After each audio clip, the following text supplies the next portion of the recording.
First time in a long time, but back like I never left. Taking each day as it comes, you know me, I don't read ahead. Watch me burn down everything, BDE on the TV set. When I'm in control on the road, you can never really know what's up next.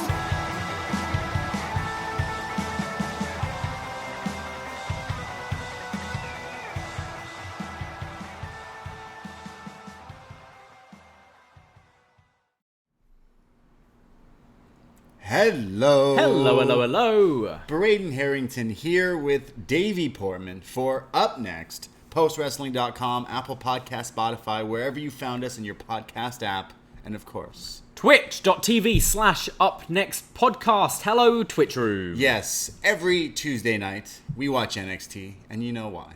You know why? Because we're your NXT friends? Friends.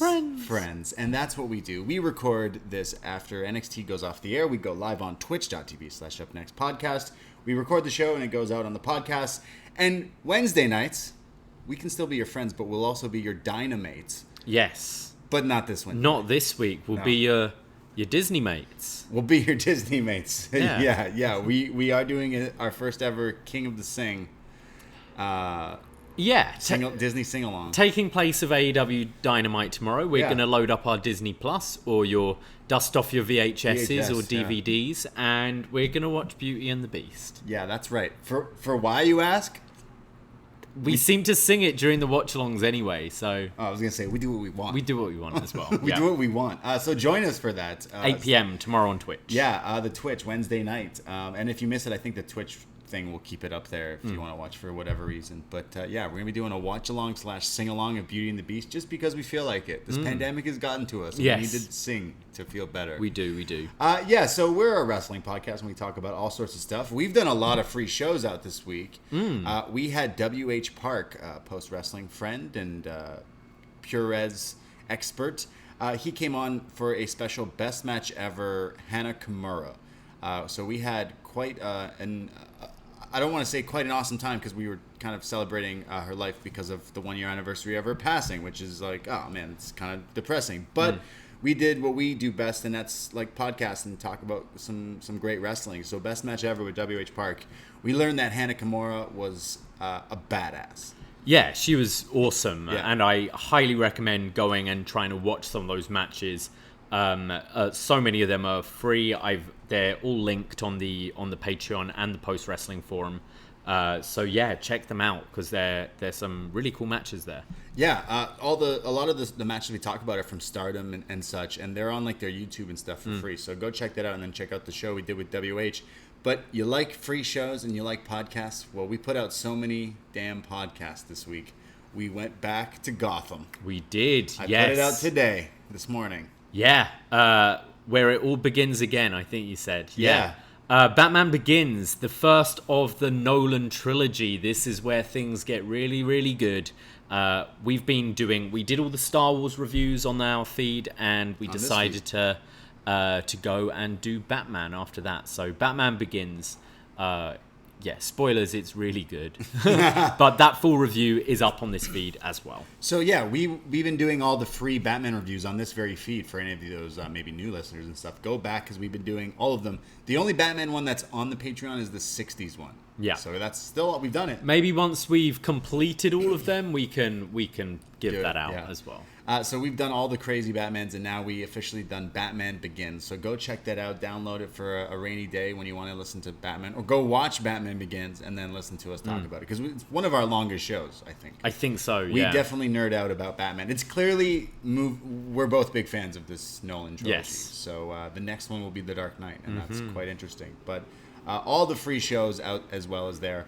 But if you want more, because what is it? Quantity over quality? Yeah, more is more. More is more. Yeah, and all that. Yeah, more is better and everything. Go to our Patreon. It's almost the end of the month, which means if you've not given us a shot yet, June 1st, you might want to do that because not only do you get all the past shows we talked about in May, but every past show in the catalog is out there on the Patreon. $5 a month, North American tier, gets you access to that. We've done... what did we do? Dawn of the Dead, the Zack Snyder one last week. We did, yeah. We did. We looked at Backlash 2001. Went back 20 years ago for Backlash. Pee-wee's Big Adventure. Pee-wee's Big Adventure. The Outsiders. Samurai Cop.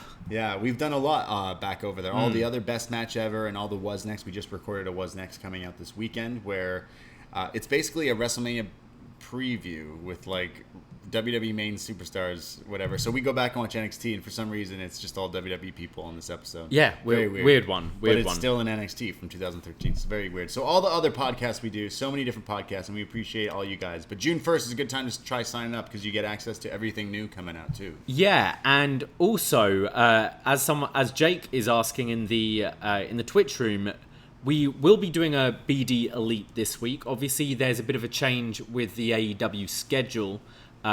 So I'll be joined by John Cena on Saturday morning, live on Twitch, 11 a.m. Saturday morning. We'll be taking calls as well, so it'll be great to hear from a load of you. Obviously, it's a bit of a different time, like Saturday lunchtime. Give us a call. So 11 a.m. Eastern time, we'll be talking all about the Go Home show for Double or Nothing ahead of our live watch-along and post-show for Double or Nothing on Sunday. Yeah, all Elite this week. So yes. Tune in for the Saturday morning BD Elite, and then join us for that watch-along because it'll be super fun. The pay-per-view looks like, on paper, it's a little weird, but I feel like I want to be like surprised that like, oh yeah, they did it. Yeah, I think there could be some surprises there. Yeah. So we're doing all these other shows, and I mentioned the fact that if you sign up for June 1st, the June schedule isn't finalized yet, but we got some shows in mind. That WWE Icons thing RVD got us inspired to maybe do a best match ever. RVD Jerry Lynn. Yeah, it's been a while since we've looked at a rivalry and series of matches between two guys. We obviously, if you check our archives, we have the Ric Flair Steamboat series, and we've had Masawa Kawada and Kabashi Masawa as well, I believe. And who's even better than all those guys? RVD and Jerry Lynn. So yeah, I'm looking forward to this one. So we'll be doing that next month, as well as a bunch more up yours where our world champion patrons get to pick something for us to do. And we're going to do our first ever music review, as we're going to be looking at the work of Bruce Springsteen. Yeah, hey, would it be weird or wrong, I guess wrong, to ask, is it in bad taste to want to do a review of Collision in Korea? Oh, yeah. I'm very curious. We both watched Dark Side of the Ring the other night. We decided to put the new one on. Loving that show. We've talked about it the past few weeks. And that episode is amazing. That's one of my favorite episodes. I think full stop, one of the best episodes. And I would say John Cena's apology, if he just watched that show as well, I'd be apologizing for whatever. I'll be like, Canada's not a country.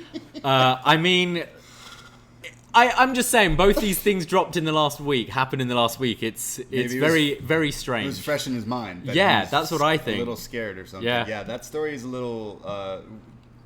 I know it's weird. I know of all people, I shouldn't be saying this, but JBL tweeted about John Cena being like, "Come on, this guy's like done over like 600 Make-A-Wish things. He's like one of the nicest guys. He's got to say, I don't know, but it's fun. It's weird. But the Collision in Korea thing was even crazier. So technically, when people ask what's the biggest wrestling event of all time, it's this event because it had like 130,000 people who were forced to go to the show.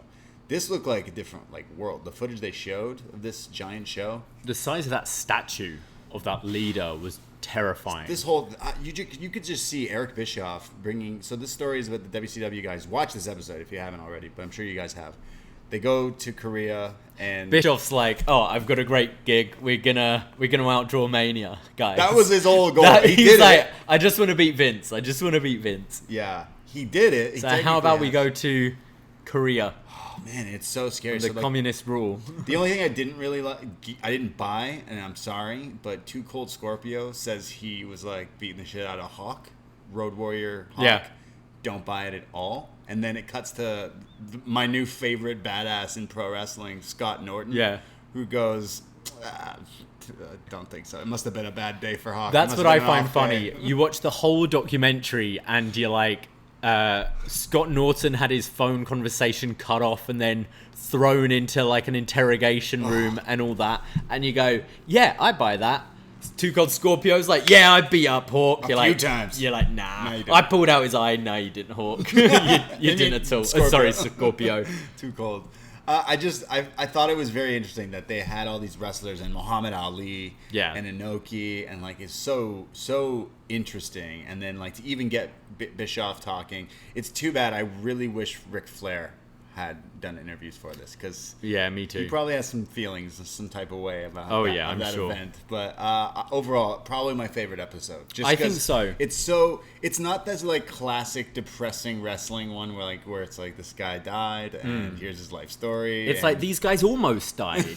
They got away. It's a happy ending. Like we don't know for sure if anyone involved in that event did or did not die. No. It's very scary. But really, I thought that was top notch. Like meta wrestling fan. Like let's watch a documentary about depressing shit in wrestling. But this one was like not so much depressing, eye opening, scary, and comical. Because they got out okay. Yeah, it's fine. It felt like I'm sure we'll get a movie of this one. It sounds like a great. It's like movie. Argo. That's what it felt like to me. It felt more like the Seth Rogen, James Franco, the interview. That as well, yeah. That one that's almost started a world war, I think, or something. Yeah. Maybe you're a firework.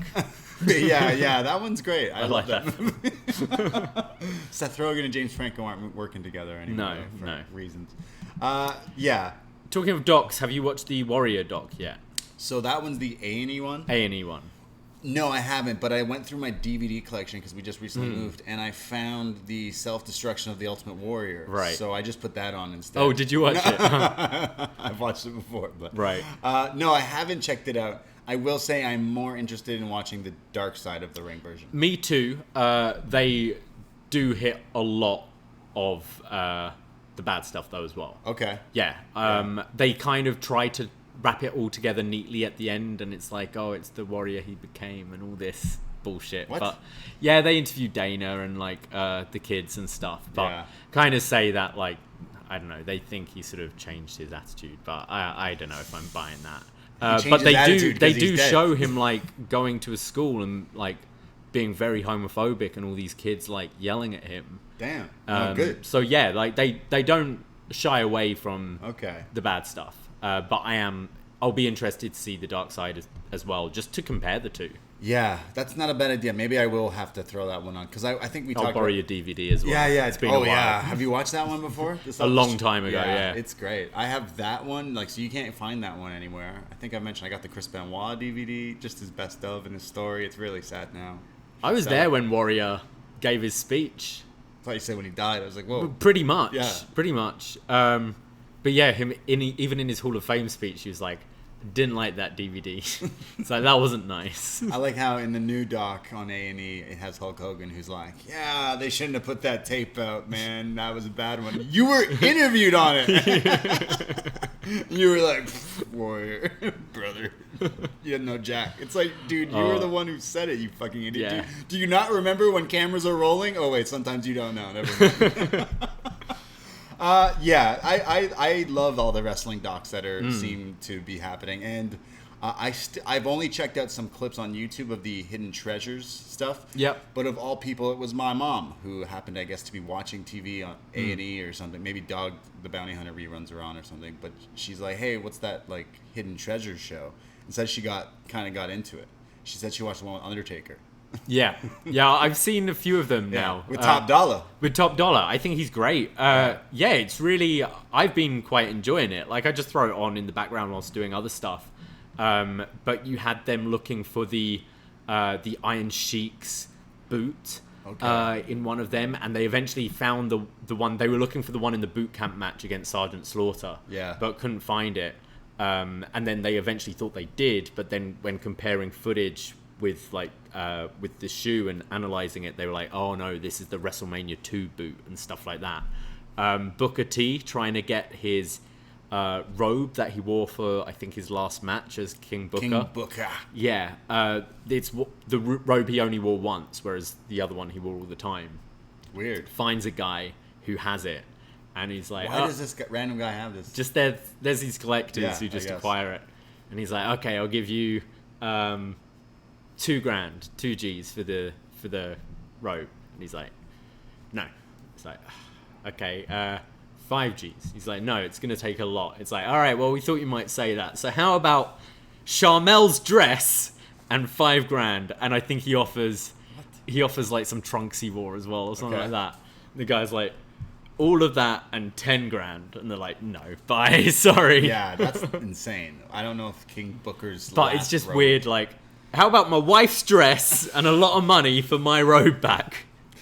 It's an interesting show, though. It's very weird. I mean, I don't know. The other day, a buddy of mine was like, "Hey, you can have some stuff, like wrestling shit I don't need or care about, and if you see something in my room, have it." So I came home with like some random figures, like a Ric Flair autograph and whatever, like just like shit he didn't really care about. But one of the things, and I don't know where it is right now, is like, I guess it came out with a video game a few years ago where it's like it's this glass thing, picture frame thing with Ric Flair picture, but it's a part of like his robe from like this one match. Right. So I'm like, that's pretty crazy. But that means they cut up this fucking robe and no one and then sold it a load of them. Yeah, it's like so weird that like, why is that a thing of, there's so many weird, like, I don't know. I don't know what the true holy grail of like pro wrestling memorabilia, because all that stuff sounds cool. The Undertaker stuff, the King Booker's robe doesn't really sound that great, but like all the other stuff sounds cool. I think it's anything that's like an iconic moment and only wore like once. Like the gear that was only worn for this match ever. Okay. I'd imagine would.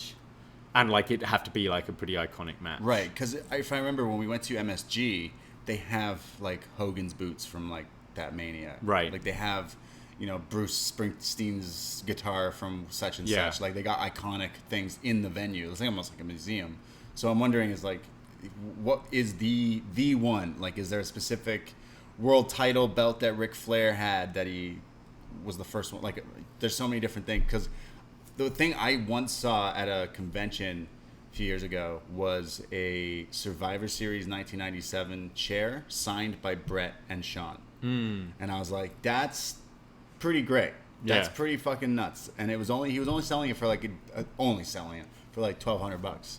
And I was like, you could probably sell it for a lot more. That's why I was like, should I put together $1,200 to buy this? And I didn't, but you know, my birthday's in July, guys, so try to find it somewhere and send us over. I want some wrestling chairs in the house. Some wrestling chairs? Yeah, we don't have enough of those. Never paid that much for a seat.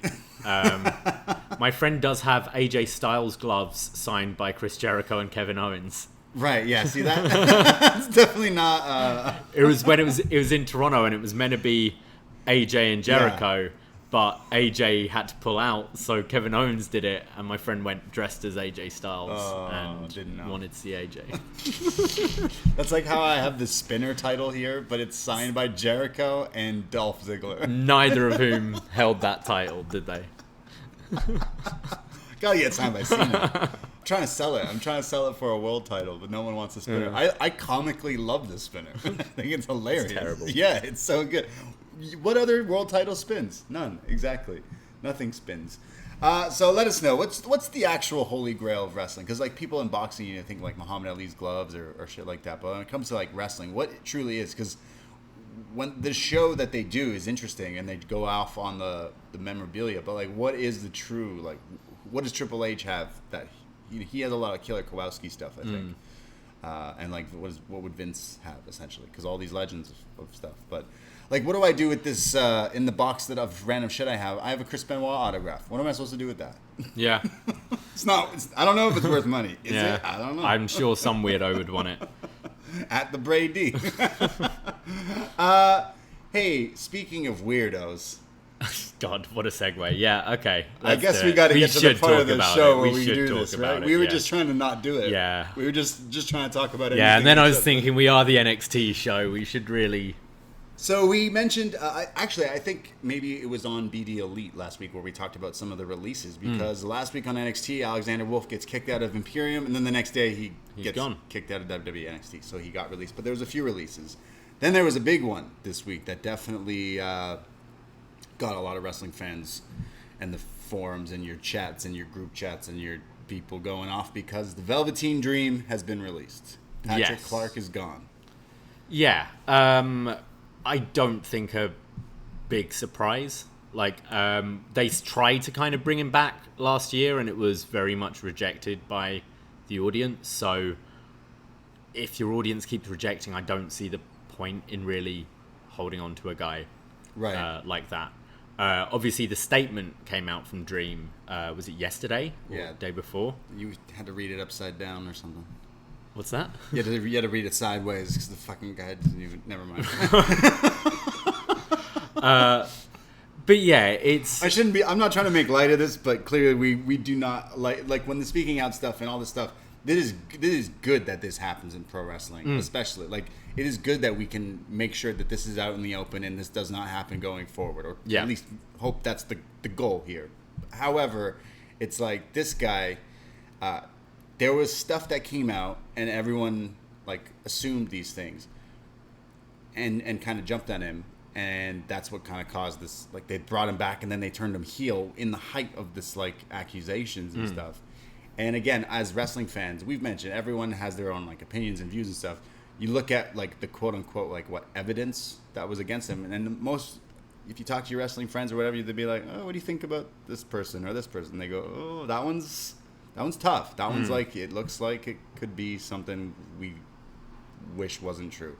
And now he's coming out with a statement that he's saying this is the circumstances and all this stuff.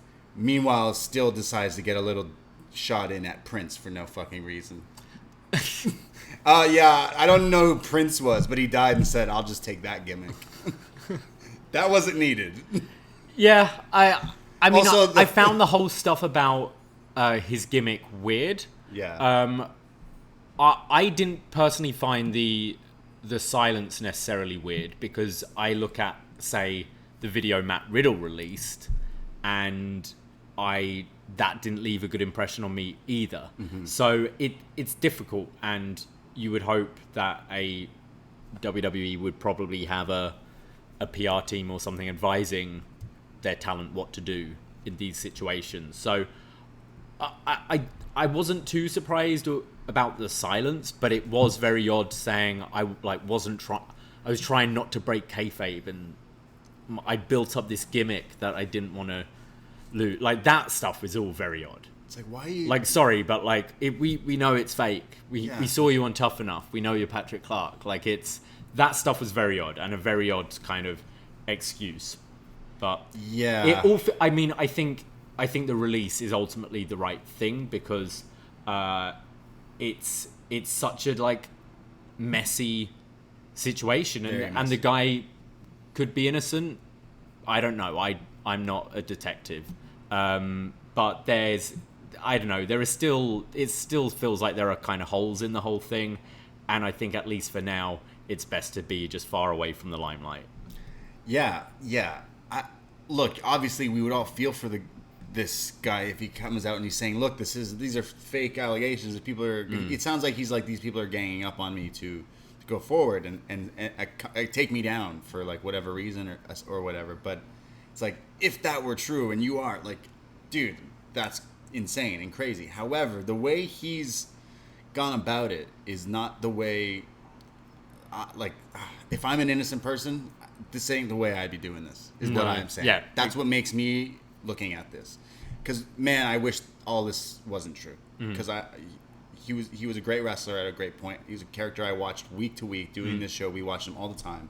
But when this story came out and we looked at what we thought was what was happening, we were like, ugh, not too big of a fan of him anymore. Yeah. And then now this comes out and it doesn't necessarily make me believe his side of the story. No. So I guess that's I mean, the Patrick Clark experience. The dream is over. Yeah, and I think selfishly, from our point of view, we probably, hopefully, won't really need to talk about this much after this week. Yeah. And we were uncomfortable talking about him when this was all happening. Yeah. We made that very clear on the show too. And yeah, but who knows? This story might not be over. It's just very messy. I don't like talking about this stuff, but it's in the news, and we kind of have to. Game blouses. How do you not know who Prince is and then just go, I'll just do that? Just take his gimmick and yeah. Well, that was a story that like we didn't really want to talk about, but it's definitely something that affects like something we've been watching and talking about for a long time. Something we haven't talked about. I swear we'll get to NXT, but New Japan Pro Wrestling their champion, the IWGP champion, Will Ospreay. Yeah. He's injured. Mm-hmm. He gives up the title. It's vacated. What's going on? What are the dirt sheets saying about Sir Will? I think Will lost his smile. Oh, damn. Yeah, this is fascinating. Like, what the hell's going on in New Japan right now? There's a COVID outbreak there, which, I mean, is, I guess, going to happen at some point in certain workplaces, but the Rainmaker's down, and Will Ospreay, vacates the title, at first saying it's a neck injury, and then they're kind of saying it's the same thing that Okada and Ibushi have both been working with.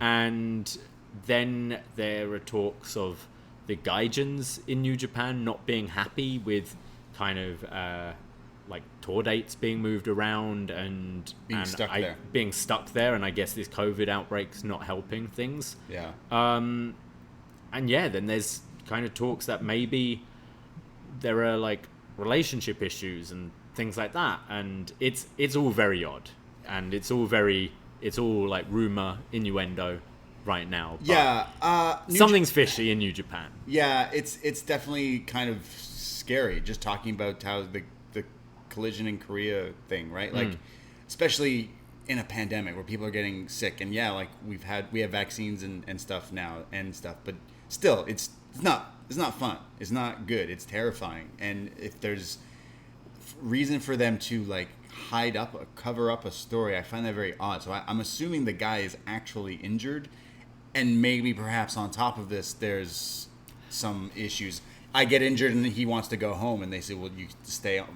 Maybe they want him to work injured, right? Like, I mean, we see in New Japan a bunch of guys work injured, and we've seen Ospreay with like severe injuries that he's worked through, which I'm not condoning working through an injury, and I'm not saying, oh, come on, Will, you should. But the fact that it's his first world championship title reign, and he's vacating it because he's injured, and it's like, and the reports are like, look, I hope he's okay. That's me too, of course. Like, first and foremost, I know that there's like he's been in the group with the Kingdom, the Empire and stuff. Yeah. New Japan's been like cold from a long time, and unfortunately he's been the champion. So people will be like, it's because he's the champion. It has nothing to do with that. They've just been. It's a pandemic and it sucks. And now they're pulling shows. It was probably going to be him and Okada. Okada's probably going to beat him for it.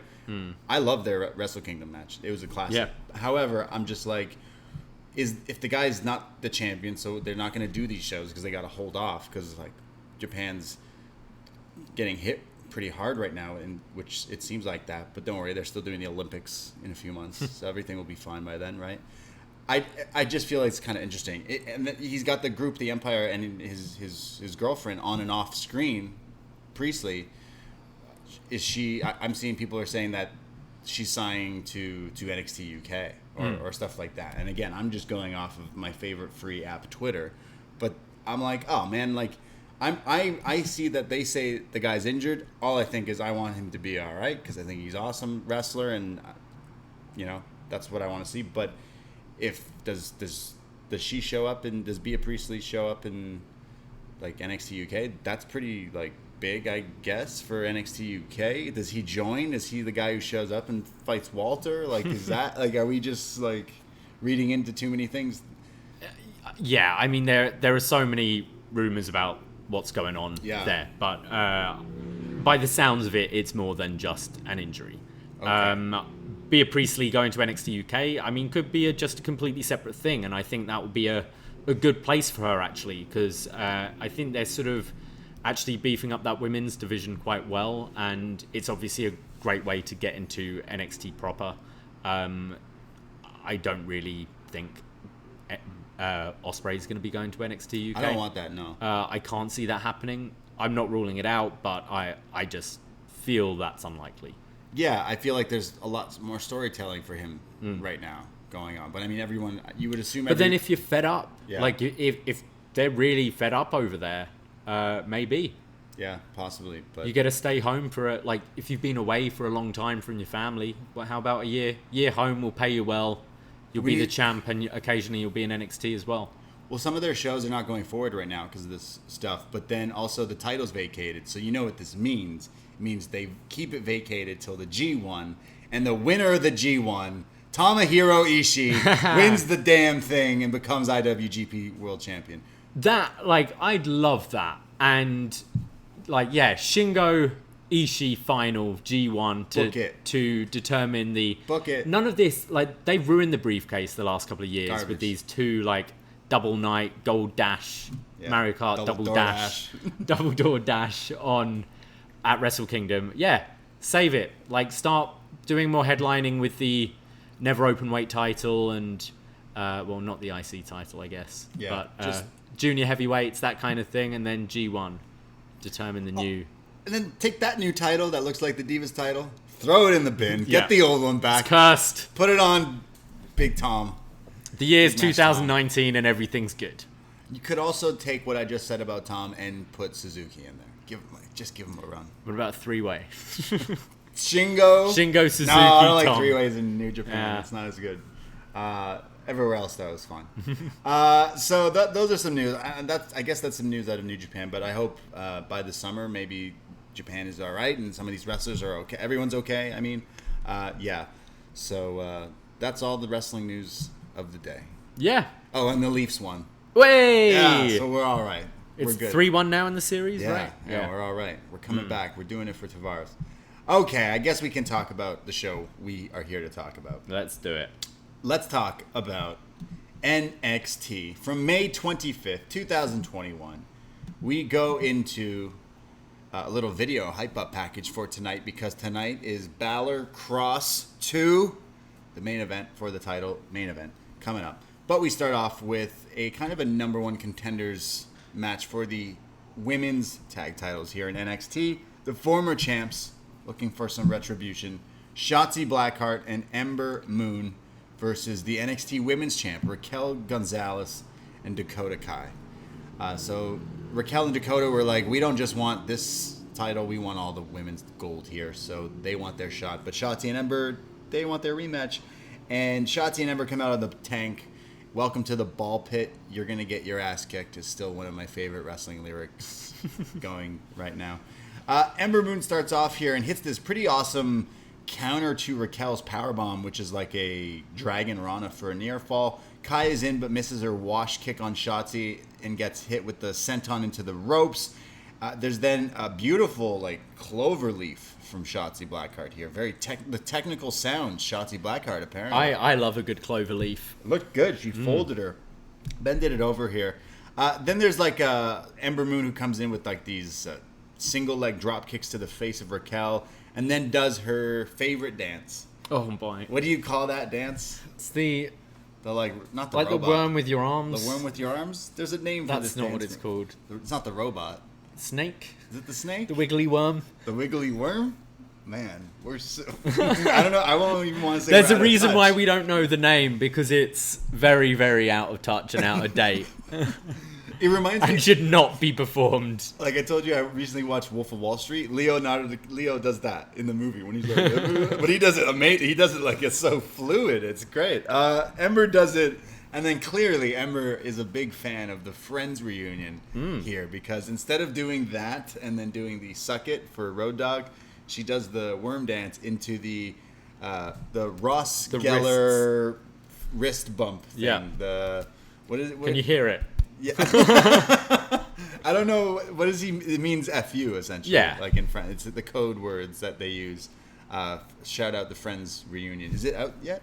Yeah, there was another one that you do with Like your arms. chicken thing, yeah. Unagi as well. It's out in a couple of days. Yeah? All right. Shout out Matthew Perry. Stop it. I love Matthew Perry. I don't know what you mean. So Ember does that, and she definitely got a rise out of me. I was like, all right, I see what you did there. Then Shotzi comes in and goes after Dakota with the switchblade kick. And then here's a pretty cool sequence. I definitely thought I was waiting for this, where it's Shotzi hits her with the switchblade, which is like holds the leg and then flicks her leg out and kicks her in the head. But then Dakota hits her with the scorpion kick, which is her like overhead backwards like kick thing, which is insane. So kicks on kicks.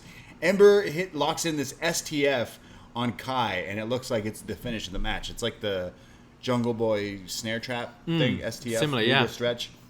Raquel breaks it up and saves Kai here, which seems to be the story of the match, where Raquel keeps saving Kai. There's the tornado bomb high up in the air on Ember, but counters it into the Eclipse. And then there's the flipping cutter combo on Dakota Kai from Shotzi and Ember, kind of like the Motor City Machine Guns. They used to do this move. Right.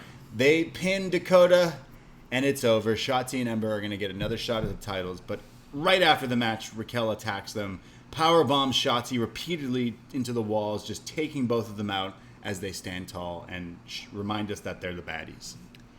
Yeah, which actually was kind of interesting to see Raquel do this, because I've thought over the last few weeks she's kind of, to me, felt a bit more babyface, with Dakota being more the mean one, like with the showing the respect to Mercedes Martinez after the match and that kind of thing.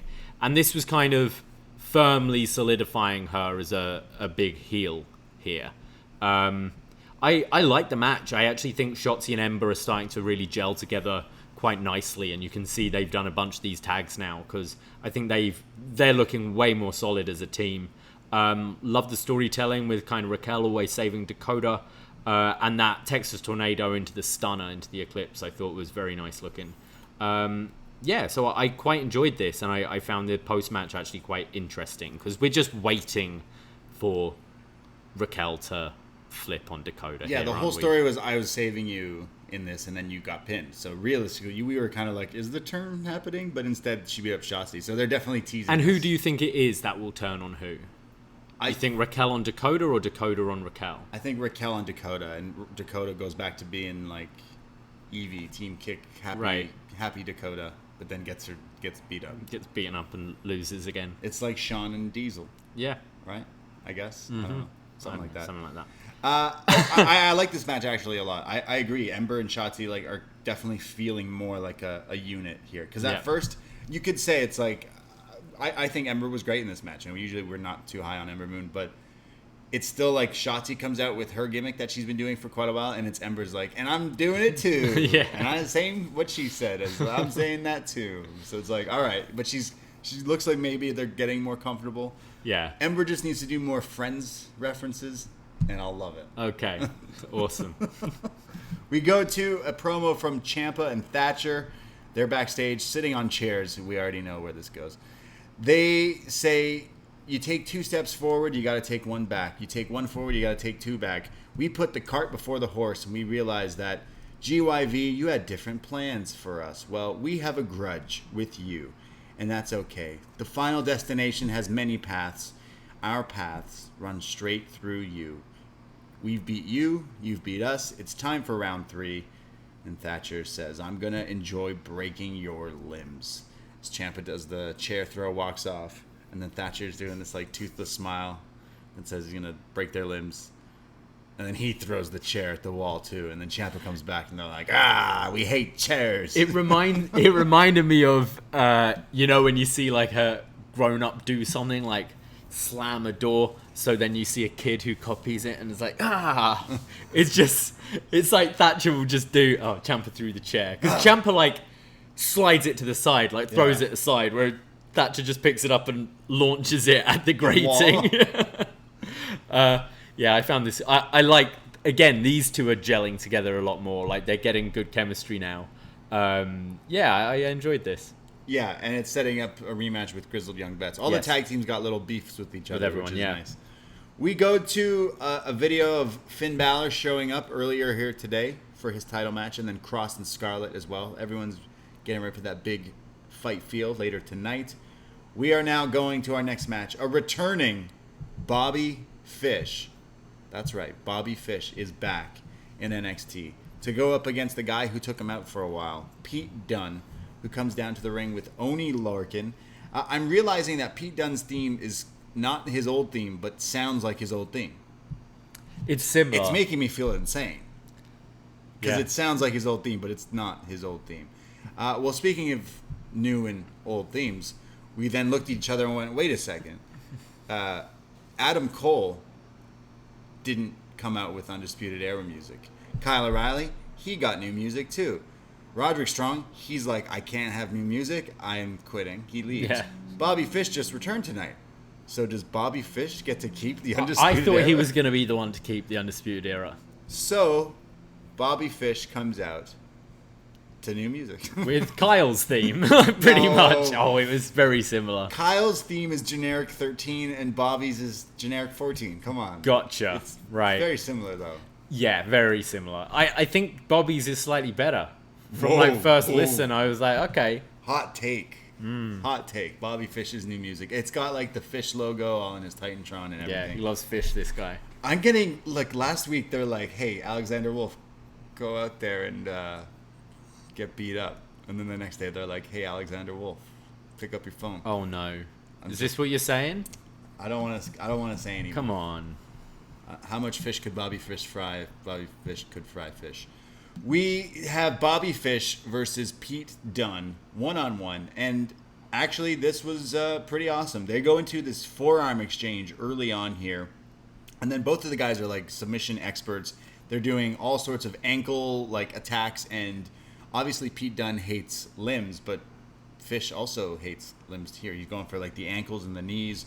Pete shows his ruthlessness by just stomping Fish in the face here, but Fish comes back with a Fujiwara armbar that's then turned into like a hammerlock throw into the ropes. There's a commercial break, but when we come back, it's Dunn who's working the heel and starts slapping Fish. And then there's like these MMA-style takedowns from both guys, and then a spine buster from Fish. There's Pete Dunne with the armbar into like a Kimura flying lock, and Fish just overthrows him into the ropes, which was nuts. I don't know how he didn't hurt his neck landing like that. And then a high knee from Fish, more submissions, another armbar. There's like strikes. It definitely was going for like the MMA fight feel here in this. But then it's Fish who's working the arm, and he's got this crazy armbar onto Pete Dunne, who manages to slip out of it while holding the wrist, which then kind of accidentally sets Fish up for the bitter end, which then is like the pump handle arm trap into the flatliner. And Pete pins Fish.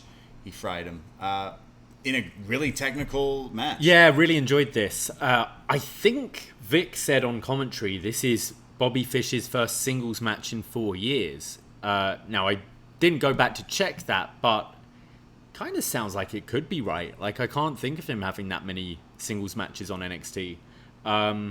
But yeah, really, really good match. Fish looked great here, coming back from injury, and just showcasing how good Dunn is at this kind of brutal technical style. Each week, he's just putting on really good matches, and I think they're giving him the right opponents to really show off. Yeah, it felt like a real fight. The grudge was there, and they were actually trying to hurt each other, make each other tap out. Good stuff. And then right after, it's Oni Lorcan who attacks Bobby Fish here and beats the hell out of him. And that's it. No Kyle for the save.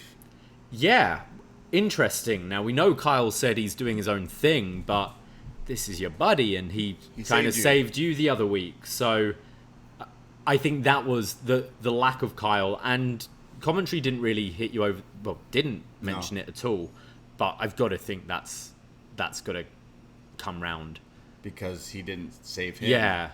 It's going to be like, hey man, why didn't you, WWE.com Twitter exclusive or something, you didn't show up to save me. He's like, well yeah, we said we're not boys anymore, but I saved you, so what the hell? And he's like, yeah, all right, I should have, but I didn't. Yeah. I'm in the main event next week for a title shot. I'm too busy. I mean, could we see do you think Bobby is mad and attacks Kyle next week or something? You should just stick attacking. And we haven't seen Cole for a while. We're probably getting Oni versus Fish. I would think so. I would think After that's what's attack, happening first. Yeah. It makes me think if we are going to go back to the Cole match, maybe Fish will be on his side. Oh, Cole and... I don't know. Yeah, it's all kind of weird. It's still muddy because Cole's kind of in the wings. We're not I sure. like that, though. I like that this is kind of looming on overhead. I like Pete Dunne, the role he's in right now. He's menacing. We see Mercedes Martinez. She's cutting a little promo while walking backstage towards the ring. She says she has a match. And tonight is night one on the road back to challenging for the title. She had that misstep, but she knows that when she gets another chance to fight Raquel, she's going to beat her. And she's walking off to the ring. And as she walks off, you see behind her at the end of the hall, Boa. Ooh. In all black and sunglasses on, staring, watching. So either they're doing the Dexter Lumis, Indy Hartwell storyline now with Mercedes and Boa, where he's just like peeking in the glasses like he's a member of the Matrix, or they're setting up for a great new season of mixed match challenge if that is the case. Boa, no, you can have Boa and Mercedes. No, it should be Boa and Zaya. Well, but you said he fancies Mercedes. So then who does Zaya team with? Zaya and I don't even know. See, you can't. You just ruined Zaya's chances of fighting in the mixed match. I mean, you got Johnny and Candice. You got Johnny and Candice, Indy and Dexter. Indy Dexter. Zaya's not in it. Sorry. Okay. That's Unless fine. you bring Keith Lee back and it can be Zaya Lee. Not Zaya Leah. Not Zaya Can't Leah. be in the mixed match challenge. Yeah. But Robert Stone and Aaliyah. Yeah, there you go. We got all the couples. Yeah. In here, mixed match challenge. Cross and Scarlet. Cross and Scarlet. That's Yeah. true. Yeah. There we go. Book it. Yeah. So where Vanessa were we? Bourne and... No, wait. Mercedes Martinez is going to have a match, but we go to the lab. Back in the lab again, y'all. Hit Row. They're in their producer studio chairs. Their studio looking nice, the lab. They say last week, no. Every week we coming out here and we doing what we want and we're making everybody mad. We making everybody big mad with big facts. They say NXT is the land of opportunities. So we're going to take these opportunities. TikTok says Swerve that he's going to be watching this title match tonight because he's got his eyes on the NXT championship. He says, that's looking good. But then says, but there's also that other champion, Bronson Reed, the new champion. That's something he's got his eyes on. Top Dollar mentions as well. I think Shanti the Adonis goes off on Kushida. Says like, oh, Kushida, well, that time splitter, I'll knock him back to the future. Top Dollar, though, has a great line. J. Cole put out an album this week where he's got a line talking about, I put an M on your head and like you Luigi's brother. So here he flips it and says, MSK, the tag champs, will put an L on your head like you a Mario brother. So clearly they're tying in the new like hip hop lines and flipping it. I thought this was awesome. It's basically them calling out all the champions because we figured Swerve Reed is something they would go to, but now it's kind of broad. Everyone seems to be doing this. Santos does this all the time. I love it. Yeah, he just shits on everyone. Yeah, I think it's great. I love how everyone in NXT, Pete Dunne's been going, I kind of want the UK Championship, but I want the NXT Championship, but I want the North American Championship. You've got all the tag teams are like calling out that all the women. Yeah. Mercedes is still calling out Raquel, and I like this, that everyone in NXT seem hungry for championships and they want to win. And I think this group, it gives you the thought of, oh, well, you could have all of these guys as champions. You can have either tags or cruiserweight and North American and women's. And I like this. And I think these guys still seem great. Like, I like their lines. I think they look really cool. Big fans. Yeah, so far this stable is like a hit for me. And Swerve basically saying that there's this land of opportunity and all these champions are like, because he ran them down, but saying he didn't get his opportunities because he's been saying that. So I imagine it's him and Reed.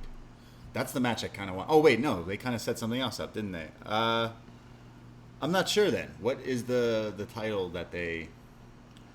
Or maybe not going for something right. It could right be away. like more vignettes, more than winning, and this is a project after In Your House. Fair, because I still want Ruff versus Swerve one more time. One more time? Yeah, and some gimmick match in your house. In your house match. Yes. Or does Ruff have friends to help beat off scare away the friends? No, Ruff doesn't have friends. No friends for No Ruff. friends for Ruff. I love anything with the Hit Row right now. They're awesome. We go to Mercedes Martinez in a match against the Shooting Star Press Master. Is it Zeta? I'm a little confused because I heard Beth say Ramirez, and then I heard Vic Joseph say Ramira. No, it's Ramir. Ramir. Yeah. Zeta Ramir. Okay. But I think Beth was saying Zeta Ramir is climbing the top. Got you. So it sounds like Zeta Ramirez. Because I wrote it down the way I saw her name Yeah. was spelled last week and everything. But then Beth saying that, I was like, wait a second. She said it a few times. So I was like, is it Ramirez now? She's going, Ramirez doing this, Ramirez doing that. Yeah, Zeta Ramir. Yeah. Zeta Ramir. Yeah, she's great. She's awesome. Unfortunately, though, Mercedes Martinez is her opponent, and she's pissed off because she didn't win the title. So she beats the hell out of her here. There's actually Zeta who comes in hot with these like surprise quick roll-ups that gets the best of Mercedes, who keeps kicking out. So she's pissing her off even more. Zeta runs into a spine buster, and then a big knee to the jaw. The firemen carry up on the shoulders into the air raid crash, and Mercedes Martinez wins the match pretty quick. Yeah, very dominant from Mercedes. Gave Zeta a little bit, but it's just kind of... It's a quick rehab after the loss from the other week. But the real story is the lights go out, pitch black. Then they come back and it's red, and there's smoke in the ring and ringside. There's this like dark ambient music playing. Mercedes is looking around. She's a little freaked out, and all of a sudden the smoke kind of clears. The lights come back to normal. And Mercedes Martinez music hits again because she won the match. And she's just kind of like, huh, that was weird. But then looks down at her hand. And her hand had a black X on it. Yeah, I'm back in. Oh. They brought me back. This was so campy, but I quite enjoyed this. Vic Joseph said, and I quote, "The new mark." I thought, yes, we are all that because we love this storyline still. Again. Yeah, I thought this was way cooler than just doing an attack, because that's what you're expecting. All the lights are going down, and then I expect them to come back up, and Xia Li kicks her in the head and poses. But this was way cooler. Yeah. I love the touch of just putting a music back on as if nothing happened. Yeah. I quite like this. So, are we eventually going to get Mei Ying? Are we eventually getting her? Her debut? face showed up briefly on the Titantron during the like smoke and mirrors stuff. So like maybe, but or do you think Xia first to build to Mei Ying?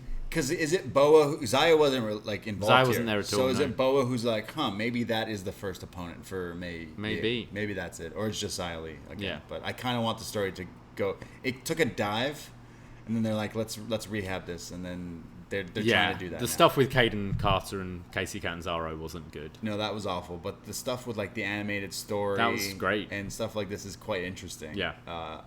I'm not too into like that fiendy smoke and mirror stuff. I feel like wrestling's kind of moved on, but here it's done well, where it's like the lights went out and they marked you. It's scary. Yeah, I don't like. I like it when it's sort of. I can buy it as this is them fucking with you. Yeah. It's not we are magic and we're producing red smoke. Right. You know. Well, I mean, with the Caden Carter thing, Mei Ying blew the vape into her faces and stuff. Yeah. So I mean, I'm gonna forget about that stuff. yeah, that didn't happen. No. Yeah, no memory of that. Yeah. It's like in Batman Begins with the smoke, with the fear, It the is. scarecrow, and Yeah. Batman. Yeah. Except it just knocks you out. That would be crazy. Why don't they just do that? Pretend they got that flower, that scarecrow flower in Batman. Because then we'd have bad actors pretending that they're going crazy. We already had that. Yeah. We have a lot of that in wrestling. I'm interested. I want to see Yeah, what and happens. it's never good. We go to Ted DiBiase's hanging out backstage with Tony Storm. Of all people, I wouldn't expect Ted to be chatting to Tony, but alas, here we are. We go to Cameron Grimes, who comes down to the ring with his epic rap intro. I still love it. He has a microphone. He has no shirt on, but a blazer, matching pants, some nice shoes, his hat. And he grabs a microphone, and right as the first word comes out of his mouth, he is interrupted by the $1 Million Man's music. The laugh, the music, money, money, money. Ted comes down to the ring. I will say, realistically, leading up to this point, Cameron Grimes looks like the smarter guy because Oh yeah. he's out. He made Ted DiBiase pay $8 million for a fucking $2 million house. Cameron Grimes shows up in a Rolls Royce last week. $1 Million Man shows up in a rented limo with a dollar sign on it. Cameron Grimes shows up here tonight in a really nice suit. Those boots. Did you see the boots? And the hat Yeah. to match. He had wonderful cowboy boots on. Ted DiBiase comes out like your boss from The Office. Yeah, he didn't look. Yeah, that suit didn't look too nice, did it? He's like, hey, I'm going to need you to work Saturday. Yeah. That's what he looked like. Didn't have the title, didn't have nothing. He comes out. But still, I'm going to let that slide. Ted DiBiase has a microphone, but Cameron Grimes says, Ted, what are you doing, Ted? Why are you doing this to me? And then Cameron Grimes just decides to cut this Oscar-winning performance. He says, why, Ted? Tell me why, says Cameron. I wasn't always rich, Ted. I didn't always have this lifestyle. And just as I start to flaunt it a little bit, you come up here and you show up outbuying me, outbidding me. What? Why? Why, Ted? I look up to you. People like me because I have money, Ted. He keeps saying his name. People love me now because I have money, and I guess I thought I still looked up to you, but I guess it's true what they say: never meet your idols. Ooh. He's kind of being a baby. He is a baby face at this point. Ted DiBiase says, I like you, kid. I think we have a lot in common. I see a lot of myself in you, but since, you became rich, you lost your focus. You don't know what you're doing anymore. You're just being rich. And then they're both interrupted by L.A. Knight, who wants to talk to you. He says, well, actually, funniest moment of the show is as he's about to talk, he's got the mic, he's doing the poses, he's on the ramp, he goes to talk, but someone in the crowd, and again, the crowd's only so many people, someone goes, nobody wants you here. So he kind of laughs, and he's got to take a second to do his pose again, and then starts talking, because I was thinking that. He says, let me talk to you. He's got undeniable Kavorka. Sure. I think it means mojo or something. He says that he's a badass, and that Cameron Grimes is not. It doesn't matter about the money. He says, you might be money, but I am personified, walking, talking gold. Grimes says, listen here, you dummy. This is a millionaire's chat and not for you nickels and dimes. LA Knight says, all right. And as the crowd was kind of chanting at Grimes, he calls the crowd incels. Yeah. Yeah, wasn't expecting to hear that. LA Knight, yeah. He says that. So then he says, you're good, but I'm better. And Cameron Grimes says, well, if you step to me, I'll kick your ass to the moon. And as he turns back to talk to Ted, LA Knight attacks Cameron Grimes, hits him with the party foul, the cutter face buster thing, laying him out. And Ted is kind of just looking, not sure what to do, grabs the mic and says, kid, you're never going to get it. Ha ha ha ha ha. And laughs like the $1 Million Man. I was a little confused of who I was supposed to like. Yeah, okay. Because the crowd here love Cameron Grimes. We love Cameron Grimes, definitely. Right? To the moon. But I was still getting, the end of this segment still kind of felt like the heel being embarrassed. Yeah. You know? Yeah. It felt like Cameron Grimes, I feel if they were doing the sort of turn here, or a double turn almost, I would have maybe had Grimes come out on top. But yeah, it was quite an entertaining segment. It was just I'm with you. It was a little odd, the kind of roles here. I thought it was so funny that Grimes now all of a sudden is a good guy, but it's so still backwards because he's like, Ted, I love you. You showed me that if I have money, I can be an asshole. Yeah. It's so funny, but I assume Cameron Grimes turns face now because we all love him. And I imagine the $1 Million title is involved. Yeah, because I can't. Otherwise, it's got to be Ted, either the $1 Million title or that makes the most sense, or a load of money or something. I don't want LA Knight beating Grimes for his money. No, and didn't work in AEW with Hangman and Matt Hardy. It's not going to work. Also, I don't think either of these guys need a manager. So I see it as DiBiase presenting a match type for these guys, a stipulation, rather than DiBiase is now LA Knight's manager. Because all the people on the roster who need a manager, LA Knight's the last guy, right? Same with Grimes. Yeah, both of them are just fine on the mic. They're great. I enjoyed it. I just thought Grimes still looked a bit dumb at the end. I think it made Grimes look dumb, but in this promo, it made him sound good. Like, he sounded good. Exactly. He was That's talking. why I just felt the end was off. Yeah. It definitely dropped down when LA Knight came out. He's a great talker, and I love the fact he called people incels. It's hilarious. But that means he's a babyface. Yeah. I guess. I don't know. It was a little backwards, but I still liked it. I want to see where it plays out. We go to Indy Hartwell backstage. She is looking for Dexter Lumis all over the place. Cannot find him. Looking around. Runs into all sorts of rooms with doors. And she interrupts. Ever Rise Live. And they're like, excuse me, what are you doing in here? She's like, I'm looking for Dexter. Have you guys seen Dexter? And Everrise say, no, what are you doing? You're interrupting our show. She says, show? What show? Where's Dexter? They go, whoa, what show? Everrise Live. Whoa, you got a problem with us? Who's the one that always says that? I get them confused. It's not. It's Matt Martell and it's the other, Chase Parker. Chase Parker. Yeah. It's Chase Parker who says this all the time? Yeah. It's like, whoa, I don't know why their gimmick is like the Outsiders, Greasers, or something. It's like, whoa, you got a problem with us? What, you want to take a swing at me? I love, that needs to be their shirt. You want to take a swing at me? Yeah, great. Drake Maverick shows up and says, guys, calm down. Stop this. Hold on. What are we doing here? Indy says, come on. Where's Dexter? Has anyone seen Dexter? Drake says, yeah, actually, the last time I saw him a few hours ago, he was in that room over there. She's like, what room? It's like catering. No, he didn't say that. But she goes into this room, and then it just cuts into her in this room where it's all of his pictures. Like all the drawings. This is terrifying.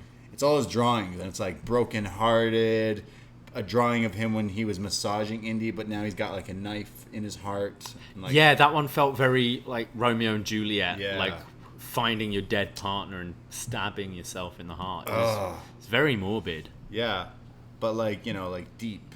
Deep. Yeah. I quite enjoyed it.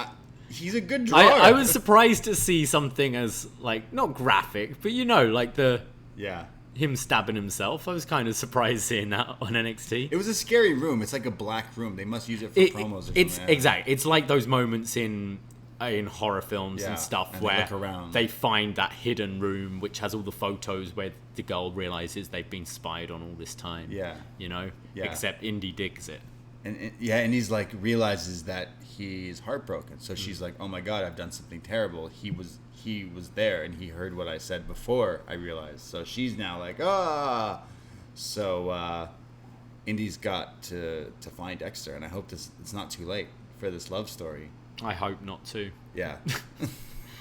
Wedding in your house.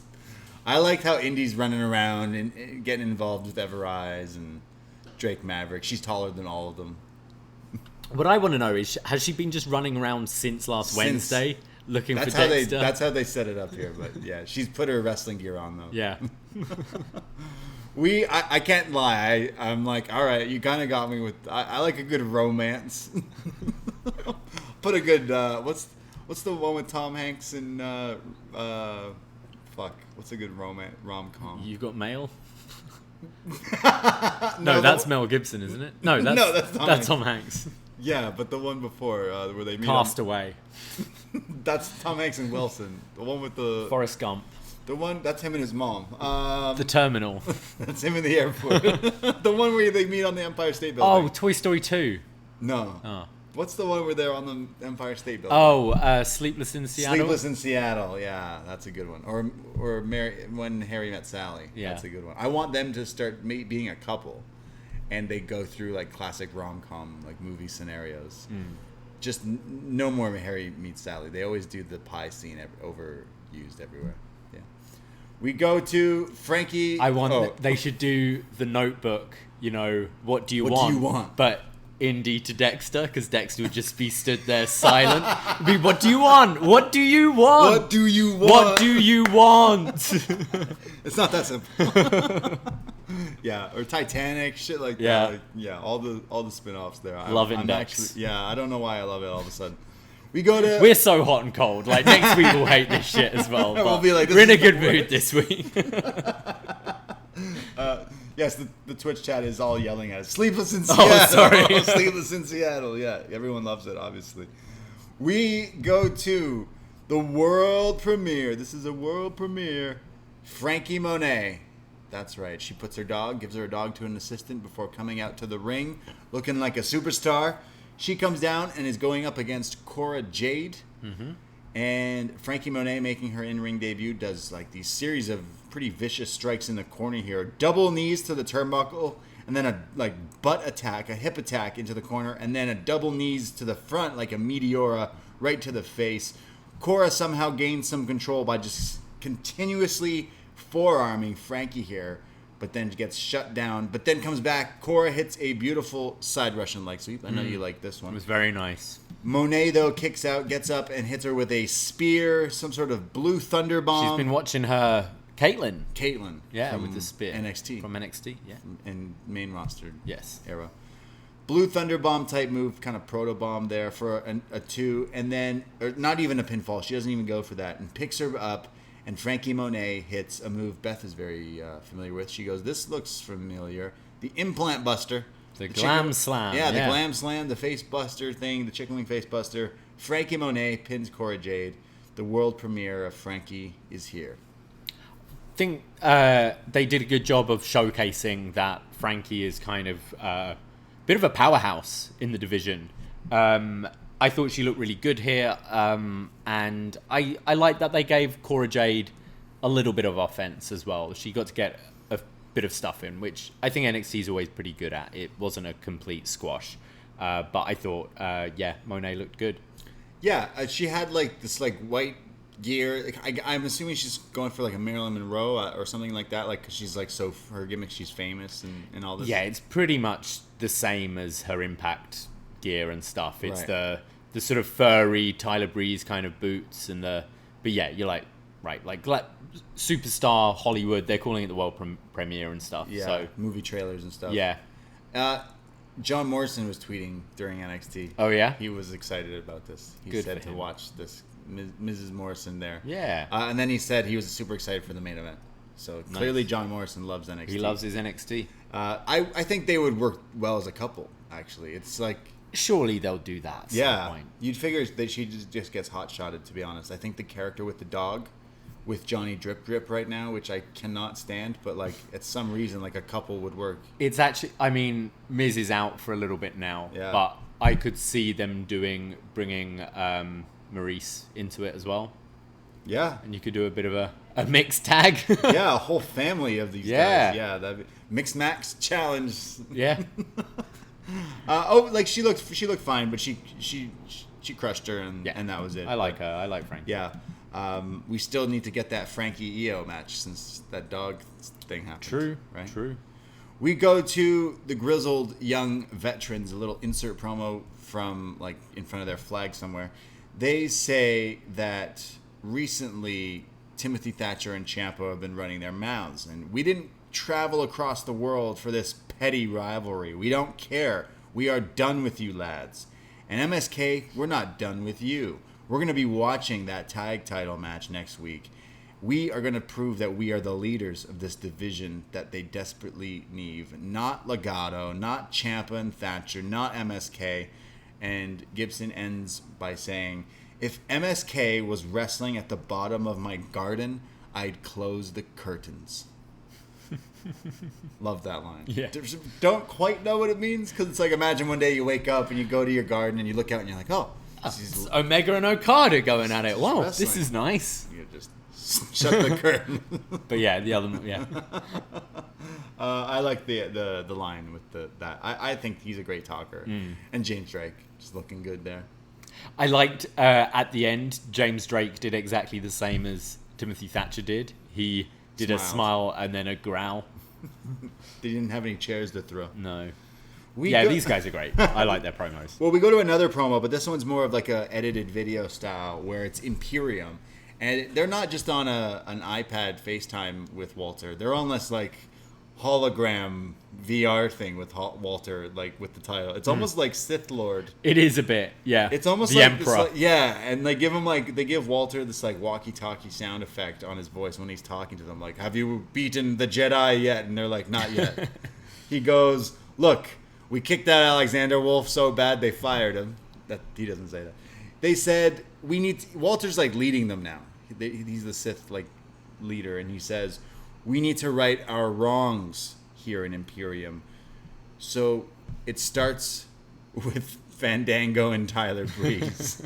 Are you serious? He says. Look at them. They are jokes. They're showmans. They're not wrestlers. You are professional wrestlers. So you need to start by gaining back your win over them. Restore honor because the mat is sacred. And they are like, yes, yes, Father. Yes, sir. Yes, Master. And that's the video. So we're getting Imperium, Fandango, Tyler Breeze soon. Nice. Yeah, I like this. We say this every week, but the way they book ahead, promoting future matches and just doing it like this rather than you could just give us a match graphic, but I thought this was pretty cool. It was different than everything else. Exactly. Like yeah. GOIV just before this was like just a camera in front of their like backdrop with a flag of their logo, but here it's like they're in the darkness and it's like the hologram. And they've been really good at doing that recently, having just different locations for everything. Yeah. It makes the show just feel everything's different and it feels fresh all the time, rather, as you said, than just everyone a backstage interview. This is way better. And I like how Walter still got his eyes on things over here. It means he's gonna come back. Maybe SummerSlam takeover if there's one. I hope so. That'd be good with the crowd. That'd be great. I like this though. They're like the two like yes, Lord Walter. Love it. We go to Bronson Reed. He comes out looking fly as fuck, but right before this, he's like leaving the photo shoot with Kushida. He's like, "Oh, hey, you're a champion. I'm a champion too." So he leaves to go. I think Kushida looked at his watch that he wasn't wearing. Bronson Reed comes out looking fresh. He looked great. He cleans up nice in a nice little jacket. That championship money. That's right. Once you're a champ. He says 14 years it took. 14 years of falling down and getting back up and climbing that mountain. And now I got this. Good luck to anyone who tries to take it from me because I'm a big old mountain that you gotta climb. But Legado del Fantasma interrupt him. Santos Escobar starts doing the slow clap. He says, "What a great telenovela story you got there," as the boys laugh behind him. "It brings a tear to my eyes." So Joaquin Wilde pulls out a Kleenex box and Santos is like doing crocodile tears, like throwing all these Kleenexes away. He says, "Something caught my eye when I watched last week, and it wasn't your colossal mass. It was the North American title. And I'm the emperor of Lucha Libre. I run the bingo. And see, North America means USA. North America means Canada." And then they all go, "Well, we all know Canada doesn't count." They all laugh at us. They say, "However, Mexico is part of North America. Therefore, that title belongs to me because that title represents Mexico. So it's over, mate," Santos says. "And I'm going to do what I do best and take what's mine." So they're about to, like, as he's finishing off, like, it's like, who's the back? Scar and the Hyenas. Yeah. Like with his leader, like the leader here. Like but creeping in. as they're all about to beat down on Reed, who's putting up a fight, beating up the lackeys, MSK come down for the save. So they scare off Legado del Fantasma. But, Santos Escobar making it pretty known that A, Canada does not count, ever. Yeah. And B, he wants that title. The Mexican title. Don't let Cody Rhodes hear this promo. I like this. I actually liked the rationalizing here from Santos, being like, "Oh, it's the North American title, so that represents Mexico and my people." I kind of like that to make the transition from the cruiserweights to this. I thought Bronson's promo was a little generic babyface here, but I do think he's been sounding better and better every week he's talking, and I guess we were just getting to the Santos stuff. But yeah, I think this, I assume this is the takeover match. Take my money. Yeah, 100%. this should be very interesting, and I like to see how Santos is still a prominent featured character here. Yeah, he's pretty good. He's a really good talker, and we watched, what was it, Backlash, where Seth Rollins came out in the actual drip suit, the paint suit. shame compared to the way this guy Oh, dresses. yeah. This guy is snazzy as fuck. This guy looks great. Yeah, he's a snazzy dresser. Do you? I assume we're getting the 6-man maybe next week or the week after. Well, next week is Legado del Fantasma versus MSK. Okay. For the titles. Right. So I guess the following week before the pay-per-view. Yeah. And Santos versus Reed is at the pay-per-view. I would think so. I originally said it should be Swerve versus Reed, but clearly they're going to hold off on that. Maybe the SummerSlam. Yeah, takeover. I think maybe Hit Row won't be doing much or have like a segment Rough. at Takeover. Rough, hopefully. Oh yeah, true. Even the dark pre-show or whatever. Yeah.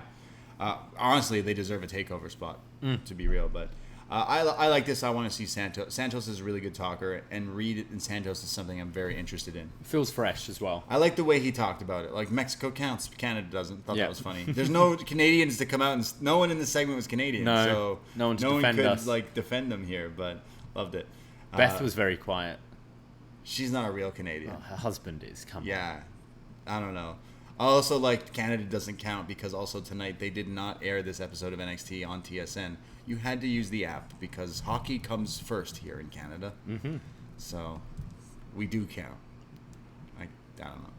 We go to William Regal, who's got a big announcement. He says we have a main event tonight for the NXT title, which means we're gonna have a champion. A defiant champion, a dominant champion, which means they need a challenger for the takeover in a few weeks. So next week in the main event, Kyle O'Reilly, Pete Dunne, Johnny Gargano, triple threat, and the winner faces the winner of tonight for the title at Takeover in your house. So damn, next week, Johnny, Pete, and Kyle. That should be a really good match. That sounds nuts. Who's your pick? Johnny freaking Wrestling. Yeah? No. It smells like a classic. Oh, there's 3 of you and there's no winner. Guess there's going to be a 4-way match. I could see a 4-way. We haven't had Yeah. one for a while, and I kind of think it's a short space of time to like heat up someone for Cross, for like the feud to feel ready. So I could see it being a 4-way, or you go with any combination and then the other two split off in a singles. True. But then the card's already filling up. It's going to be a 4-way, I think. Yeah. They don't... To make it a good match, like, it needs to be... These guys are all good. So, Yeah. like, yeah. I think a wanna see all- 4-way would be an entertaining match. But this triple threat sounds great. Yeah, I can't wait. So that's the main event next week. I want to see Kyle versus Gargano one-on-one. Johnny versus Pete one-on-one, you know? Like, So let's get Pete and Cross and Johnny and Kyle. let's do it. Yeah. We go to our main event. Are you ready? The reason we're all here tonight. The end is here. I'm talking about Balor Cross 2. Finn Balor does his classic walkthrough gorilla here with the doom doom doom doom doom music. Finn looking like a badass. He comes out, epic entrance, epic leather jacket, always looking good. And then the champion, Karrion Kross, the killer, with Scarlett doing her best karaoke. They do the face-off, standing classic intro with the championship, and a tail of the tape. Love a good tail of the tape. Me too. Yeah. They say if Finn Balor wins here tonight, he will go down. He already technically go. The commentary were selling this great. They were saying that he's already the best NXT superstar of all time. Like, you could argue that. He's 34-8 in singles competition. That's crazy. Which they're bringing the stats out, the rankings Yeah. they're bringing out. They say that if he wins this, he will be the first ever person to win the NXT title a third time if he wins here tonight. And they say Karrion Kross is undefeated in singles competition. And me and you were like, wait a second, what? How? When was he ever losing a match? And then we realized he did a tag match. Yeah, he Then went for the technically- tag championship with Finn. And he lost. And they So, lost. 'Cause Technically, they're he lost. losers. So he's undefeated In singles in competition. singles competition. Bet they wish they didn't do that now. We have Finn versus Cross one-on-one. Cross starts off, there's like trying to use strength and technical stuff, but it's Cross who's using the wrist control with clotheslines. And he starts to beat down on Finn Balor like on his back, which shows like he's got like lots of marks on his back, like beating him up, almost like bruises. And then a German suplex, and Finn is selling it like he's getting thrown around like crazy. Finn comes back with the double stomp, and then classic Fit Finley spot here from Finn Balor, showing his tip of the Irish here with the apron, where the guy Finley Yes. would always do this. He'd get you stuck in the apron. In the ring skirt? Yeah, and put the skirt like over your head and beat the shit out of you. Finn was doing all sorts of stuff, kicking him in the head. Followed up with this awesome PK. Yeah. Looked great on the apron there.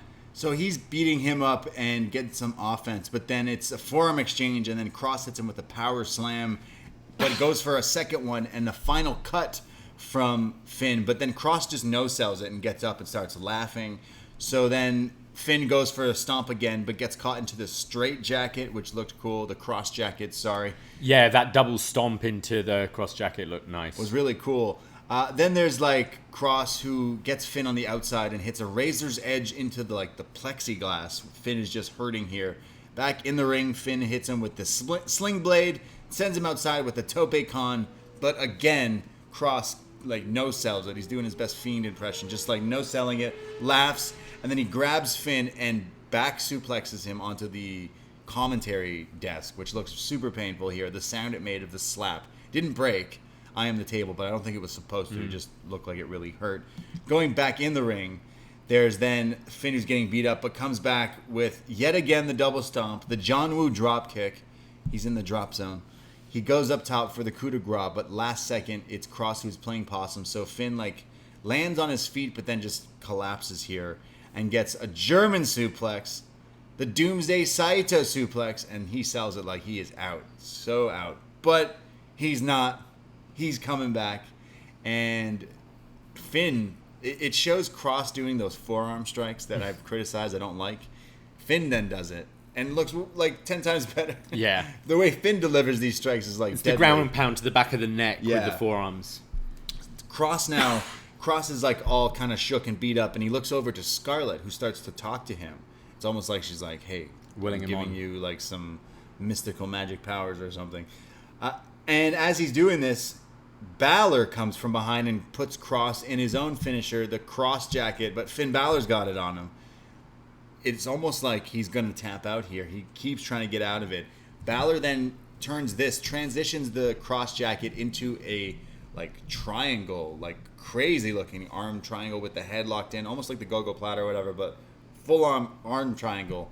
Cross is out, and as the referee goes to do the classic ring the bell motion because he's out, Cross grabs the ref's arm and it's not today. As he gets out of it, gets to his feet, lifts up Finn with the classic, Rampage, the triangle powerbomb slam, lays out Finn with this, hits the forearm to the back of the head, and then he just starts to kick Finn's head in here for just good measure to make sure he's out. Puts him in the cross jacket. Finn goes to sleep. The ref calls it. Karrion Kross beats Finn Balor again. I thought this was excellent. I thought this was so much better than their first one. This is Kross's best match so far, in my opinion, in NXT. I loved it. Apart from those forearms that we go on about, I thought Kross looked really good here. It's the first time he actually felt like this beast. And I was getting kind of Brock Finn vibes at times during this match. I think it's a testament how good Finn is, his selling, and I love his underdog kind of fire-ups when he just gets vicious and you buy him as the smaller guy coming back. I really, really loved this. I thought they did a great job throughout the show making this feel important. Just the branding of Balor, Kross 2, seeing them all throughout the night kind of arriving. I thought they built up this main event really nicely as well. They treated it like it was something special for even one of these TV main events. They promoted it for the past few weeks, but then now they've treated it all night special. Like you said, from the entrances to the build-up, tail of the tape. And I agree, this was superior than their last match, which was the TakeOver match. Yeah. In my opinion. I agree. It might have something to do with the fact that you're watching it and you go, okay, the loser of this is going to Raw or SmackDown. And part of me goes, it's clearly Finn, but how awesome would it be if Kross just... I could see it going either way, because I don't think Kross feels right in NXT, and I look at that division on Raw with all the big lads, and I think he'd fit in really well there. Yeah. But I think also Finn's time is probably up, and I think he'd freshen up any roster that he moves to, and I feel like they'd treat him better this time round. Yeah. There have been reports of that there's going to be a few move-ups soon. Rick Boogs is already up. Fucking Rick Boogs. Rick Boogs, Eric Boogas. Bugenhagen. Yeah. So I'm with you. I think Finn's moving up after this. It's too bad because I love this run from the very beginning, the turn from the title reign. I kind of wish he didn't lose the title, and we still got that long storyline. I love this. You're right. This was the best cross match, in my opinion. I liked the one with Finn last time. I thought it was good, but this one was definitely better, and it had a lot more story going into it. They flowed really well together. It definitely makes me go, I wanted Finn to win because I want that slow burn to the Kyle story to come back. It makes so much sense, but I guess that's why I was biting so hard on. But the great stuff, even the finish with the false finish with the ref stopping him. It was like it was good. It was something nice. But that's great. I miss watching matches and actually really wanting one person to win. Yeah. You know, it makes it more enjoyable. So even though Balor didn't win here, I was rooting for him. Yeah. I thought a very strong match, and those who listen to us regularly know we're not particularly fans of Karrion Kross and his work so far, but I thought this was very good. Where does Finn go? Does he go to Raw, SmackDown? He can't go to SmackDown. He's got to go to Raw. He'll be the guy. Be the guy on Raw. I think Raw. I think the Drew Lashley thing has gone on too long now, and it could do with someone like Finn freshen it up Finn's and just go right into the title picture. None of this farting around in the low mid card and we'll build you up. Just come in and make an impact. Yeah, honestly, just be the guy because whatever this character is, it works. Lashley's champion right now, and didn't Finn beat Lashley as the Demon at Mania? At Mania. So go for it. SummerSlam, Lashley, Finn. Yeah. Why not? If Brock's not coming back, yeah. Oh yeah, true. Right. Yeah. Right. Overall, this episode of NXT was awesome. I really liked it. Yeah, me too. It flew by with all the different stuff. Everything felt different and kind of fresh. Loved the opening women's tag match as well. Thought that was great. Bobby Fish coming back to have a MMA fight with Pete Dunne was really good as well. But honestly, the highlight I can't recommend enough is Karrion Kross and Finn Balor Part 2 here, because they knocked it out the park, even better than the TakeOver match. And it makes me go, okay, well now Kross wins, and we mentioned there's that triple threat next week, and the winner faces him. So is it just Kyle winning and facing him? Like, what happens? Or is it the Fatal 4-Way? It makes more sense with the Fatal 4-Way. I'd go with the Fatal 4-Way, and then I'd build... Like, it's just... I don't feel you'd get a good enough story in 2 weeks between any of them. It's only really after next week. It's only 1 week of TV. Yeah. So I think we might get... Because you know what could happen in a Fatal 4-Way? The champion doesn't have to get pinned? Yeah. Oh. I don't know if you know that. So what? Kross... And Kross will probably be the one that just takes out everyone next week. And then Regal goes, "You idiot. Have you never watched wrestling? Don't you watching? It's now 4-Way. Did you see what Kenny did on AEW? He beat up Pac and Orange, and now he has to fight them both. Yeah. So, yeah, I think the Fatal 4-Way makes the most sense. And he goes, "No, I went to watch it on Wednesday, but couldn't find it. It was hockey." Yeah. I love this match. I hope this isn't the end for Finn in NXT, but it kind of looks like it possibly could be. Or maybe there's a whole other swerve, and it's a 5-way match. Finn gets involved, and he puts himself in it. I think they really struck magic with this Finn coming back to NXT, and the whole run now, like in hindsight, you're like, oh, that was awesome. It worked for everyone. It worked for NXT, and it rejuvenated Finn so much. So I'm having a little bit of separation anxiety where I don't want him to go now. Question: if this is Finn moving on, pour a little out first of all. First run or second run? What was your favorite? Second run. Me too. Like the first run, he came in with the whole internet buzz, kind of one of the first guys to do that. Big, huge, getting brought here. And it was epic. It was awesome. He did the whole demon thing. He had epic matches. Great match with Nakamura. Longest reign at the time. Yeah, like it definitely helped wrestling evolve to where it is now. To get the cool factor back of wrestling. He was the factor. But then I say he did it again with NXT where he came back. And then turned heel. I think I prefer match quality wise. I think it's this second run. He's evolved even further. It's like every time he wrestled someone, he picked stuff up from them. right? So definitely this second run, from the heel turn alone, changed everything. I definitely loved his run, and I hope he's not leaving, but it could be like that. I think he will. I think it will be a good thing. Mike- but yeah, I loved this episode as well. I Yeah. thought top to bottom, nothing bad on this show. And some Yeah. actual really good wrestling as well with the main. If Finn goes to Raw, it means I gotta watch Raw now. Ah, Fuck. well, they should do it then. Yeah, that's how You're they'll saying get me. Finn equals ratings. Finn equals ratings. Right. That's right. The ratings will peak, like his clothing line. It's called Oh, Peak. okay. Yeah. Nice. That's what we thought of NXT. It was hot. The kid was hot tonight. Let's see what you thought. Every night of Up Next, we will post up on the forum. What is it? The Post Wrestling Forum. Forum.postwrestling.com. I believe if you're a patron of Post, you can access and post and write in there, and we'll read it here. But join the Up Next Facebook group. Yes. Secret group where we post memes and funny things and argue about things.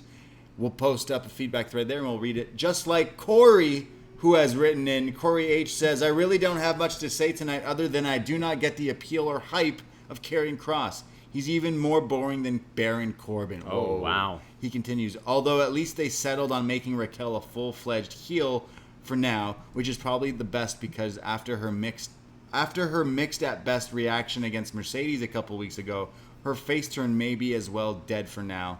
Hopefully her and Dakota stay out of the tag title scene. I think the story is Raquel and Dakota at probably SummerSlam weekend.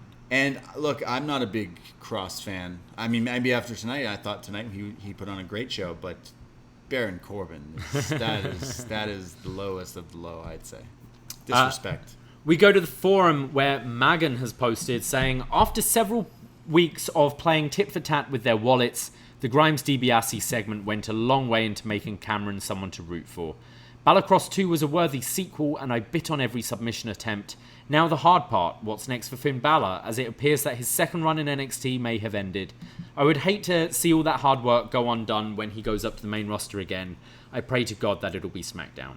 It was my first time seeing Frankie Monet, and I was pretty impressed. Santos Escobar took the leap up the card, and putting him and Bronson Reed together sounds very good. I'm counting down the days until Dakota Kai and Gonzalez go Splitsville. Is Ember Moon getting her shot soon? Hit row rules. Ember Moon getting she's tag title match, so I don't know. I think he's just asking, is Ember Moon going to be moved into singles at some point? She's going to have a match with Raquel, and then when it's a world title match, she'll do the dance. She'll do the dance. And that'll be the finish. That'll be the finish of the dance. Do the dance into an inside cradle. Right. Boom. We go to Frank. Fire Frank. He says, hell of a main event. I was biting on Finn's near submission win near the end. Cross survives a brutal war. Frankie had a nice debut. Cameron and Ted had a nice moment. Grimes going face, it seems. And Knight with Ted could be interesting. Reed versus Santos, hell yes. And above all, Tian Shaw's back. T-shirt and all, and ready to strike poor Mercedes. Looking forward to the tag title match next week, and also finding out who will challenge Cross at In Your House. Yes, Tian Sha, Xia Li merch has dropped on WWE Shop. And I could have made it like right when this happened. Right when they debuted. Because like it's just it's their logo on a black t-shirt. Yeah. Great. However, you could go to prowrestlingtees.com/upnext, and not only could you get our creative stuff like the Up Next White Claw white hoodies, or the inverted black with white, or the brand new Up Next Summer. We've got tanks. Up Next Summer tanks on the store. You can get it as a tank top or a t-shirt. Wow. Available in a couple of colors. What a sell. Yes. We have one more bit of feedback. We do have one more bit. It's Dylan Grayson who says, great show tonight in my opinion. Only caught key parts because it's finals week. Good luck. But I definitely had to unmute and pay attention for the $1 million face-off. Grimes is absolutely hilarious. The crowd ate up everything he said. When he beats LA Knight and wins the approval of DiBiase, it'll be a feel-good moment. Hero's promo calling out every champ was great. Hope they take over the brand. Santos moving on to the North American title is great. Glad to see him progress. Main event was pretty damn good. Balor's recent, more technical style works well with Cross. I think Cross will be money on the main roster, even if he feels a bit out of place on NXT. Yeah, I guess that's why we were all secretly hoping, like, hey man, you fit this WWE style. You're not bad, but here he had a good match, so maybe we got to give him a break. But overall, I think people agree on some of the same stuff. Santos Reed is lit. Looking forward to the tag match next week, and the takeover slots are starting to fill up. So It's been really consistent recently, I think, NXT. yeah, it has definitely with the TV every week, and the little like building up to big matches on TV definitely help. But it helps when there's a takeover in your house, which their advertisements are like, what is it, the peephole when they're looking through, and it's the wrestlers, and it's like they're in your house. Who's jumping off the house this time? Io can't now. She already did it. Who is gonna jump? Oh, maybe Johnny.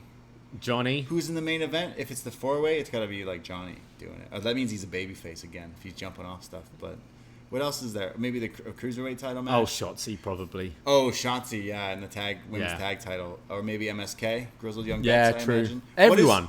What is your takeover, quickly, before we go? We think it's going to be a Fatal 4-way. Yeah. We think it's going to be Raquel Dakota, Yeah. Reed Santos. Oh, I don't think Raquel... Oh, you think Raquel Dakota that soon? Yeah. Okay. Or a triple threat tag for the women's tag, and she just doesn't have the title match. Yeah. But, yeah. And then GYV MSK. I guess. I don't think LDF is winning next week. So. No. Yeah, that makes sense. Yeah. All right. Well, In Your House is looking good. And we'll be in your house because whenever that happens, June 13th, I believe, we'll be doing a watch-along for that. But join us for BD Elite, a special watch-along. This Saturday, you and John Cena from Shot in the Dark, which is out as well, will be running down this week's Friday Night Dynamite to give you a little preview for Double or Nothing. This Sunday, we'll be doing a watch-along and then a post-show, recording that. The podcast will go up for all patrons, but the post-show, if you want to listen for free, join us on the Twitch. Absolutely. Should be a lot of fun. 11 a.m. Eastern Saturday, 8 p.m. Eastern Sunday. Twitch.tv/upNXT podcast. And if it might be too late, depending on when you're listening to this, but our Disney sing-along, watch-alongs, King of the Sing, tomorrow night, Wednesday night, in place of Dynamite, we're putting on Beauty and the Beast, and we're going to rock out. It's movie night. Yeah, get your Disney pajamas out and those, like your goofy hats and everything. Yeah, everything. And we're gonna do some Disney. You think Karrion Kross will put on his Beast shirt? To join in? Yeah. Yeah, let's DM him. Yeah, definitely. So join us for that as well. That'll be a whole lot of fun. Again, we're not really sure why we're doing it, but Why not? yeah, exactly. We just really See if we throw things out the wall. Sometimes they stick, sometimes they don't. That's great. All the stuff we do. Go listen to all the past shows. Batman Begins, Hana Kimura shows are here on the free feed.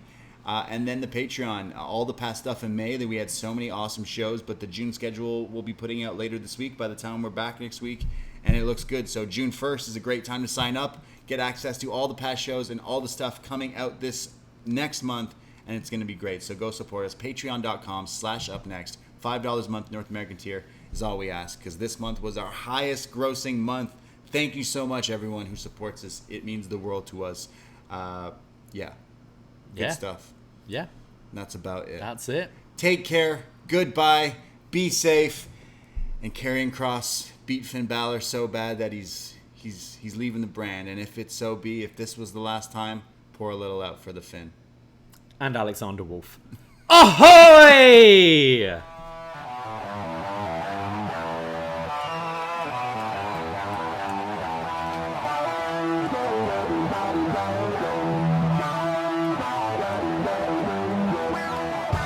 First time in a long time, but back like I never left.